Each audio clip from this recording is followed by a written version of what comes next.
കോതമംഗലം നഗരസഭയുടെ കീഴിലുള്ള ക്രെമറ്റോറിയം നിർമ്മാണം പൂർത്തിയാക്കുന്നതിൽ നഗരസഭ വലിയ അലംഭാവം കാട്ടുന്നതായി കേരള കോൺഗ്രസ് എം കോതമംഗലം നിയോജക മണ്ഡലം കമ്മിറ്റി.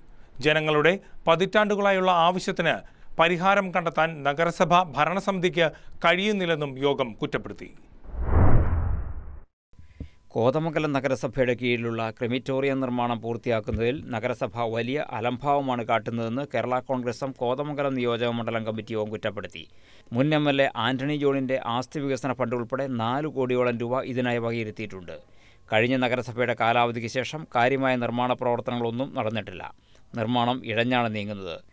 കഴിഞ്ഞ മാസം നിർമ്മാണം പൂർത്തിയാക്കേണ്ട പദ്ധതിയുടെ കാലാവധി ഇതുമൂലം നീട്ടി നൽകേണ്ടി വന്നിരിക്കുകയാണെന്നും യോഗം ചൂണ്ടിക്കാട്ടി. സാധാരണക്കാരായ ആളുകൾക്ക് സംസ്കാര ചടങ്ങുകൾ നടത്താനായി മൂവാറ്റുപുഴയിലോ അതിലും വിദൂര സ്ഥലങ്ങളിലോ എത്തേണ്ട സാഹചര്യമാണ് ഇപ്പോഴുള്ളതെന്നും യോഗം വിലയിരുത്തി. സംസ്ഥാന സ്റ്റിയറിംഗ് കമ്മിറ്റി അംഗം അഡ്വക്കേറ്റ് റോണി മാത്യു യോഗം ഉദ്ഘാടനം ചെയ്തു. നിയോജക മണ്ഡലം പ്രസിഡന്റ് അഡ്വക്കേറ്റ് ജോസ് വർഗീസ് അധ്യക്ഷനായി. അഡ്വക്കേറ്റ് പോൾ മുണ്ടാക്കൽ, ജിജോ പീച്ചാട്ട്, ലിസി ജോസഫ്, വി.സി. മത്തച്ചൻ, മാത്യു ചേറ്റൂർ തുടങ്ങിയവർ സംസാരിച്ചു. News desk KCV news.